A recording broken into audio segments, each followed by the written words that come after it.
put some of our tomato sauce down that we've seasoned ourselves. We got all our ingredients from Food Lion, as you can see. We're gonna drop some fresh tomato down here. And I love Food Lion's produce because it's so fresh. Fresh onion. All down through there like so.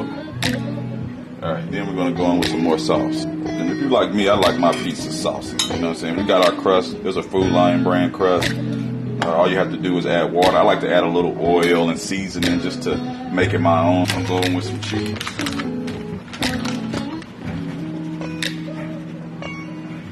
Some banana peppers. Some pepperoni. They look kind of almost like meatballs, but they really hamburgers. And we're just going to top it off with a little blue cheese crumble. Yeah, we got to have it. Here with one of these beautiful salads prepared by Miller's Catering.